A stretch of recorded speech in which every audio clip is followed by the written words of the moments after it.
Hello class, welcome. ये आपके chapter when where how का सेकेंड पार्ट है। इस पार्ट में हम जानेंगे कि क्या सबका पास्ट एक जैसा था।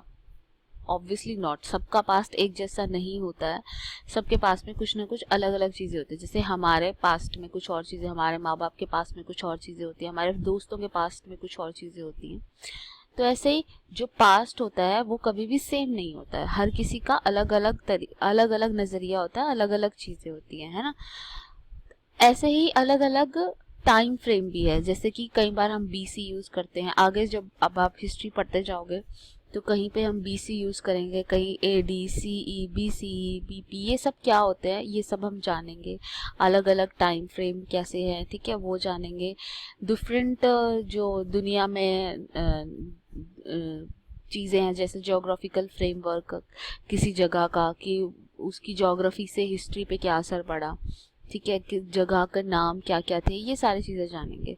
तो in this lesson you will learn about the time frame in history. History के टाइम फ्रेम्स को जानेंगे, फिर ज्योग्राफिकल फ्रेमवर्क को जानेंगे, नेम्स ऑफ लैंड जानेंगे और other places in the world जानेंगे।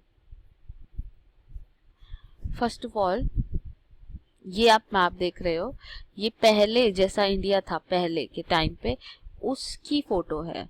अभी का इंडिया ऐसा नहीं दिखता है। अभी का इंडिया में पाकिस्तान और अफगानिस्तान का ये पार्ट नहीं आते हैं, पाकिस्तान का पार्ट नहीं आता है, right.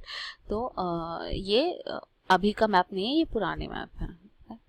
We get information about different period of time through archaeological and literary sources. हमने पिछली वीडियो में पढ़ा कि हमें कैसे पता चलता है पुराने टाइम के बारे में। हमें पता चलता है आर्कियोलॉजिकल रिसोर्सेज से और लिटरेरी सोर्सेज से। लिटरेरी सोर्स मतलब जो लिखे गए रिसोर्सेज हैं उनसे हमें पता चलता है, और आर्कियोलॉजिकल सोर्स मतलब जैसे बिल्डिंग वगैरह, इन सब से हमें पता चलता है पुराने टाइम के बारे में। ये आर्कियोलॉजिस्ट देखो किसी की हड्डियों को ढूंढ रहा है। The life people led during different period differed according to their status in society. जो लोगों की लाइफ है वो अकॉर्डिंग टू द टाइम अलग अलग थी, ठीक है। उनके ऑक्यूपेशन मतलब उनका स्टेटस क्या था। जो अमीर होगा वो तो अच्छी लग्जरी वाली लाइफ जीता होगा, जो गरीब होगा वो इतनी लग्जरी वाली लाइफ नहीं जीता होगा, वो ऐसी गरीबी में रहता होगा। तो डिफर क्या करते थे लोग, कैसे रहते हैं सोसाइटी में अकॉर्डिंग टू स्टेटस। किसी के ऑक्यूपेशन के अकॉर्डिंग, अगर किसी का ऑक्यूपेशन पढ़ाने वाला है तो वो किस तरीके से रहते होंगे। किसी का ऑक्यूपेशन अगर मतलब जैसे एग्रीकल्चर का है तो उनकी लाइफ किसी और तरीके की होती होगी। इस तरह से लाइफ वेरी करती है हर किसी की।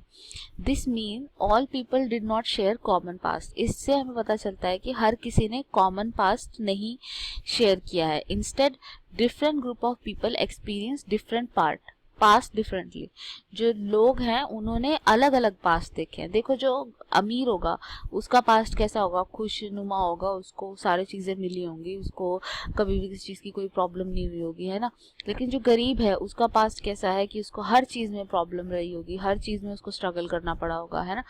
तो हर किसी के पास्ट अलग अलग होते हैं। That is why historians say that we not have one past, we have not one but many past. हमारे एक पास्ट नहीं है, हमारे बहुत सारे पास्ट हैं, हमारे बहुत सारे पास्ट हैं। For example, the lives of the king and queen were different from the lives of ordinary people.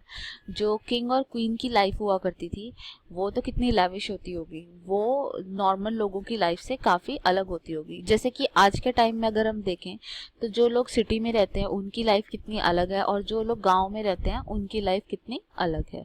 तो हमारी लाइफ्स अलग होती हैं डिपेंडिंग अपॉन आवर स्टेटस, हमारी जोग्राफिकल लोकेशन। मतलब अगर हम पहाड़ों में रहते हो तो हम अलग तरीके से रहते होंगे, अगर हम कहीं प्लेन में रहते हैं तो किसी अलग तरीके से रहते होंगे, है ना। तो इस तरह से जोग्राफिकल लोकेशन पर भी डिपेंड करता है। अच्छा, अगर कहीं पर बीसी लिखा हो तो बीसी का मतलब होता है बिफोर क्राइस्ट। बीसी का मतलब है before Christ. It refer to the period in history before the birth of Jesus Christ. Before Christ जो है वो रेफर करता है टाइम को जो कि जीसस क्राइस्ट के बर्थ से पहले था। जीसस क्राइस्ट के बर्थ से पहले वाले टाइम को हम बीसी रेफर करते हैं, ठीक है, उसको हम बीसी रेफर करते हैं, जो कि जीसस के ये टाइम लिमिट आप देख रहे हो, बर्थ ऑफ जीसस बीच में है, इससे पहले वाला सारा बीसी कहलाएगा, इससे पहले वाले सारे बीसी कहलाएंगे, ठीक है, जो कि है बिफोर क्राइस्ट, इसका मतलब बिफोर क्राइस्ट, फिर क्राइस्ट का जन्म हो गया, उसके बाद कुछ और आएगा। अब देखते हैं आगे क्या आता है। एनो डोमिनी, आगे आता है एनो डोमिनी, जिसको हम एडी भी बोलते हैं। इसका मतलब है in the year of Lord, मतलब जब भगवान आ चुके थे जमीन पर। इसका मतलब जो टाइम जीसस क्राइस्ट के बर्थ के बाद वाला टाइम था उसको हम बोलते हैं। तो जीसस क्राइस्ट के बर्थ वाले के ये आ गया बर्थ ऑफ जीसस क्राइस्ट, इसके बाद जितना भी टाइम आएगा वो सारा एडी में आएगा, ठीक है, वो एडी में आएगा। अब कॉमन एरा, सम टाइम जो एडी होता है उसी को ही हम सीई कॉमन एरा बोल देते हैं, ठीक है, उसी को हम सीई बोल देते हैं, ठीक है। बीसीई किसे बोलते हैं, जो हमारा बीसी होता है, बिफोर क्राइस्ट जो होता है, उसी को हम बिफोर कॉमन एरा भी बोल देते हैं, उसी को हम बिफोर कॉमन एरा भी बोल देते हैं। बिफोर प्रेजेंट, कहीं कहीं जगह बिफोर प्रेजेंट यूज किया जाता है, ये बहुत कम यूज होता है, बट बीपी अगर कहीं पर है तो इसका मतलब बिफोर प्रेजेंट, आज से पहले, आज से पहले, बिफोर प्रेजेंट, ठीक है। क्रोनोलॉजी क्या होता है, क्रोनोलॉजी जो हिस्टोरियन होते हैं वो हिस्ट्री के इवेंट को सीक्वेंस में लगा के रखते हैं, जो हिस्ट्री में इवेंट होते हैं उनको सीक्वेंस में लगा के रखते हैं, ठीक है। इसी सीक्वेंस को क्रोनोलॉजी बोलते हैं, कि पहले ये हुआ, फिर ये हुआ, फिर ये हुआ, फिर ये हुआ, जैसे पहले बाबर था, फिर हुमायूं आया, फिर अकबर आया, तो ऐसे हमने इवेंट्स को लाइन में लगा दिया है एक, है ना, टाइम के अकॉर्डिंग, तो उसी को हम क्रोनोलॉजी बोलते हैं, उसी को हम क्रोनोलॉजी बोलते हैं। जैसे कि यहाँ पे देखो ये टाइम बढ़ता जा रहा है, 100 एडी 200 एडी, है ना, तो ये क्रोनोलॉजी एक हमने क्रोनोलॉजी में लगाया हुआ है, ठीक है। Geographical framework, the history of India has been greatly influenced by its geographical और physical feature। जो हिस्ट्री है इंडिया की वो जोग्राफिकल फीचर की वजह से भी काफ़ी इन्फ्लुएंस्ड हुई है। जोग्राफिकल फीचर मतलब जैसे कहीं कहीं पर कैसा सॉइल टाइप है, अगर कोई अच्छा सॉइल टाइप है तो वहाँ पे एग्रीकल्चर हो जाता होगा, नहीं है तो वहाँ पे डेजर्ट है, फिर वहाँ पे बंजारे वगैरह टाइप के लोग होते होंगे, या फिर जैसे पहाड़ है तो पहाड़ पे अलग टाइप की ट्राइब्स वगैरह रहते होंगे, कुछ ना कुछ तो अलग लोग रहते ही होंगे।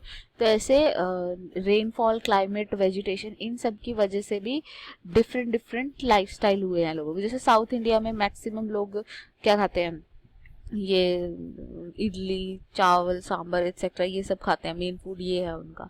और नॉर्थ इंडिया में जो मेन फूड है वो है रोटी, जो कि आटे वाली रोटी है ना, मतलब उसको खाते हैं, वो वीट, मेनली वीट खाते हैं। और साउथ में चावल का ज़्यादा है या दूसरे टाइप के आटे ज़्यादा है। तो इस तरह से लाइफ डिपेंड करती है कि हम कौन से एरिया में रहते हैं, ज्योग्राफी कैसी है उस एरिया की, उस पर भी काफ़ी हद तक लाइफ डिपेंड करती है हमारे।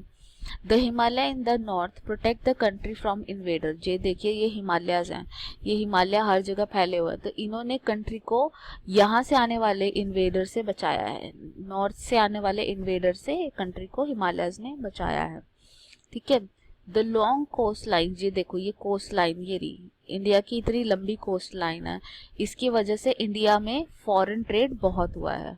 लॉन्ग कोस्ट लाइन की वजह से हम शिप वगैरह, ये सारी चीज, शिपिंग, बोट, ये सारी चीज़ें हम कर सकते थे, नेवी, है ना, तो ये सारी चीज़ें मेंटेन की जाती थी, और इन्हीं सब चीज़ों की वजह से हमारा ट्रेड दूसरे देशों के साथ बहुत ज़्यादा होता था, पास्ट में भी और अभी भी ऐसा ही है, ठीक है। नॉर्दर्न प्लेन में, ये जो नॉर्दर्न प्लेन है, इस प्लेन में बहुत सारे किंगडम आए, जैसे कि गुप्ता एम्पायर भी आता, मौर्य एम्पायर भी आता, तो सारे कुषाण्स वगैरह ये सारे नॉर्दर्न प्लेन के ही बाशिंदे थे।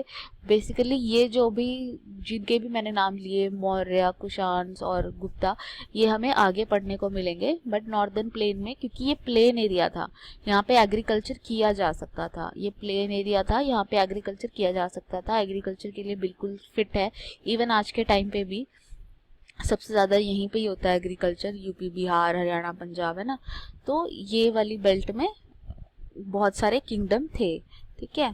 Name of the land, the two word often use for our country are India and Bharat. हमारी कंट्री के लिए दो नाम यूज होते हैं, एक इंडिया, एक Bharat. The word India come from Indus, जो वर्ड इंडिया है वो आया है वर्ड इंडस, या हिंदी में जिसे हम सिंधु बोलते हैं, हिंदी या संस्कृत में जो सिंधु बोलते हैं, आया है कहाँ से, वर्ड इंडस से। इंडिया कहाँ से आया है, इंडस से, ठीक है।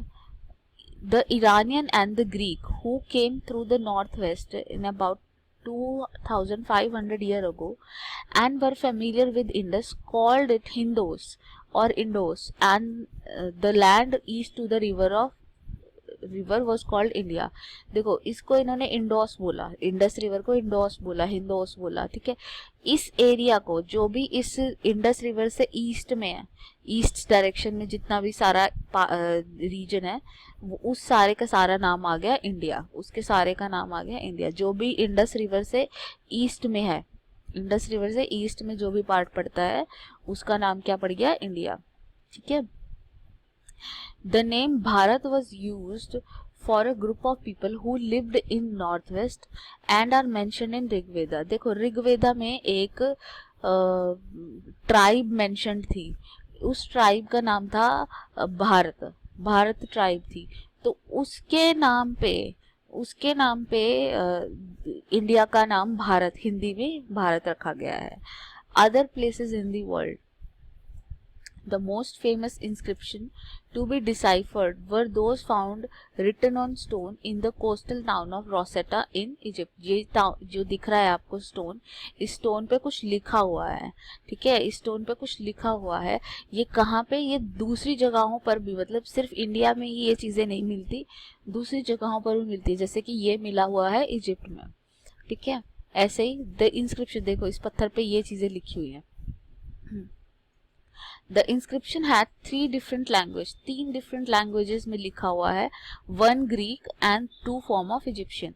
देखो यहाँ पे 2 अलग अलग टाइप की इजिप्शियन लिखी हुई हैं और एक ग्रीक भाषा में लिखा हुआ है। तो इस तरह से मतलब वो मल्टीलिंगुअल भी थे, अलग अलग भाषाओं में भी लिखा है। जैसे अभी कोई ऑर्डर आता है, इंग्लिश में भी आता है, हिंदी में भी आता है, ऐसे ही इनका भी होता होगा। जो ऑर्डर आया इजिप्शियन में भी आया, ग्रीक में भी आया। Scholar who could read Greek notice that the name of the king and the queen were enclosed in Oval circle. जैसे ये जो सर्कल दिख रहा है आपको, ये ओवल, इसको, इस शेप को ओवल बोलते हैं। इस शेप के अंदर किंग और क्वीन के नाम रखे जाते थे। इन नाम जो लिखे हुए हैं ये किंग और क्वीन के नाम है। इसे हम कार्टूश बोलेंगे, कार्टूश, ठीक है। Then they identified the sound for which the Egyptian letter stood. A lion stood for L and bird stood for A. जो they identified the sound for which the Egyptian letter stood. जैसे कि अगर lion के बारे में बताना है, L बोलना है तो लायन लिख देंगे, लायन बना देंगे, लायन की फोटो बना देंगे अगर एल लिखना है, और अगर ए लिखना है तो बर्ड की फोटो बना देंगे। तो इस तरह से हमें इजिप्शियन लेटर के बारे में पता चला। They were able to decipher other inscription also in this manner। जो आर्कियोलॉजिस्ट थे इस तरह से वो और भी चीज़ें फाइंड आउट कर पाए। जैसे कि यहाँ पे तो लायन और बर्ड के बारे में पता है, तो और भी चीज़ें उन्हें पता चल गई जो छपी हुई थी, ठीक है। इस तरह से हमने जान लिया कि टोटली हिस्ट्री में क्या हुआ होगा और हम सबके पास्ट कितने अलग अलग हो सकते हैं depending on our social status वगैरह वगैरह, है ना। तो इसमें कोई डाउट है तो मुझसे ज़रूर पूछिए। Thank you so much.